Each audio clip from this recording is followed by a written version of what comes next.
आधीच हाऊस आणि त्यात पडला पाऊस अशी काहीशी स्थिती मुंबईच्या महापौर ऋतू तावडे यांची झाली आहे. एकतर भाजपला मुंबई सांभाळता येत नाही आणि त्यात महापौर पदावर ऋतू तावडे यांच्यासारखी अतिशय अननुभवी व्यक्ती बसलेली आहे.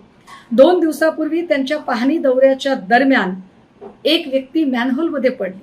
खरं तर एवढी गंभीर घटना घडल्यानंतर त्याची तात्काळ दखल घेत संपूर्ण मुंबईतले मॅनहोल व्यवस्थित झाकले आहेत का आणि प्रशासनाकडून त्यावरची अंमलबजावणी झाली आहे का यावर काम करणं अपेक्षित होतं. मात्र असं करण्यापेक्षा जी घटना घडली त्यात काही षडयंत्र आहे का असा कुठला तरी अजब तर्क लावत त्यावर चौकशीचे आदेश वगैरे देत आपण कसे अहम ब्रह्मास्मी आहोत हे दाखवण्याचा प्रयत्न करत राहिल्या. 2 दिवसामध्ये 3 लोक मॅनहोलमध्ये पडले.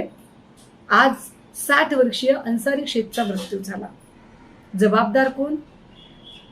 शिंदे गटाने सांगायचं की जबाबदारी महापौरांची आयुक्तांची आहे. याने सांगायचं महापौर, त्याने सांगायचं आयुक्त. जबाबदारी ज्याची असेल त्याची असेल. महापौर की आयुक्त हे तुमचं तुम्ही ठरवा. परंतु सामान्य मुंबईकरांनी ऐन पावसाळ्यामध्ये जीव मुठीत धरून हा प्रवास कुणाच्या भरोशावर करायचा याचं उत्तर सरकारमध्ये बसलेल्या तुम्ही लोकांनी द्यावं लागेल. कारण ही जबाबदारी तुमची आहे. पहिल्याच पावसात जर मुंबई अशी तुंबली असेल आणि इतक्या दुर्घटना घडत असतील तर पुढचे 4-4.5 महिने कसे जाणार?